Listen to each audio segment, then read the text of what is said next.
Good afternoon, everyone.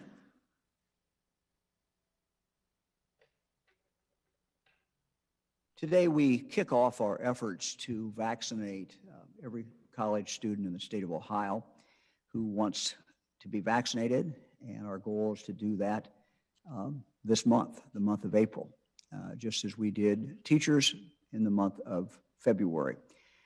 So Fran and I were at Ohio State at the Schottenstein Center today as we really kind of kick off this big effort. We had the opportunity to talk to a number of the students who are being vaccinated, and it's always interesting to hear, what they're saying.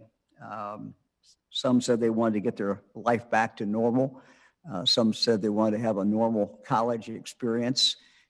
Some talked about their summer job that they were getting ready to go to and being prepared for that. Others talked about seeing their grandparents or somebody else in the family. So it's always good to talk to young people, and these were young people that were getting the shot for a reason, and they were very enthusiastic about it. So Schottenstein Center continues, Ohio State continues to do a very good job there. Fran and I have been, I think, to 19 different vaccination sites around the state, and yeah, each one is unique, each one is different, but they all are doing a really a phenomenal job. And what's so impressive is the number of volunteers that we see there. So very, very, very impressive. Let's turn to our high schools for a moment in regard to vaccinations. This morning, I spoke to our local health departments, as I do every Monday morning. It's mostly listening more than it is talking. But I asked them to reach out to their local schools in regard to the vaccination of 16-year-olds, 17-year-olds, and 18-year-olds who are in high school. And we would like to get as many of them that want to be vaccinated, and would like to do it before school is out this year. So Pfizer, of course, is the only vaccine that can be used to reach the 16 and 17-year-olds. So we know that some of our health departments have already started on this work even before I talked to them today. Some of them had already made arrangements and were working with their local schools to do that.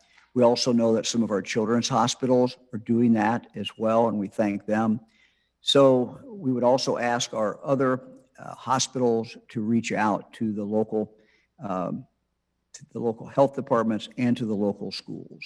And if there is a need for extra Pfizer that any of our providers are seeing as they're trying to reach our high school students and to vaccinate them at the school, then we would ask them simply to reach out to us, and we can talk about the availability of that Pfizer, because again, Pfizer is the only vaccine that can be used for those 16 and 17-year-olds. Again, our goal is the same as it frankly is with our college students, and that is to get as many of them vaccinated as we can before the summer starts. And once again, this is entirely up to the individuals. And in the case of the 16 and 17-year-olds, they will have to have, of course, a permission slip brought into school before they would be able to do that.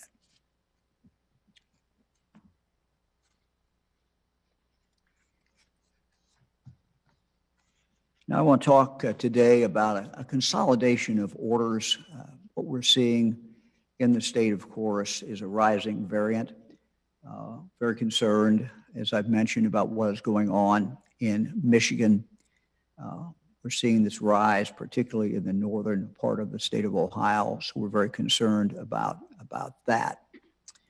At the same time, we are vaccinating people at a very, very high rate in Ohio. So those are two kind of conflicting things that are going on, and it truly is a race. And so at this period of time, it really is a crucial period of time, and we've got to, continue to do the basics. So the reason we're issuing a new health order now is to make it simpler. We know a lot more today than we knew when this started.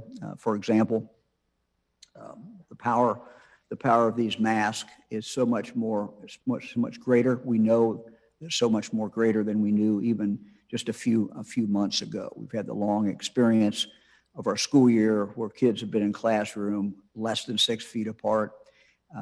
Somebody comes down with the virus and it does not spread in that classroom. So, really back to the essential basics is what these orders are emphasizing. Above all, common sense. Wear a mask, social distancing. Being outside is always just so much better than being inside. Good hand washing and limiting gatherings of large number of people who are directly with you. So I'm going to now go to Director McLeod. Director, thank you for joining with us, and we'll go from you, and you can talk a little bit about these new orders which are being issued, really clarification. This will cover things such as proms, festivals, graduations. And again, I would just emphasize that it's back to basics, common sense, and these are the things that we need to do as we move forward. And so it's really, we can do about anything we want to do. It's just how we do it. And that really is what we're emphasizing today with these new, more simplified orders. Director? Thank you, Governor. As always, yes, to your point, the goal here today is to, as you stated, get back to basics, to make sure that we can, in fact, have a smooth path to the return to our lives, and getting folks to focus on those basic principles is going to be the most important thing.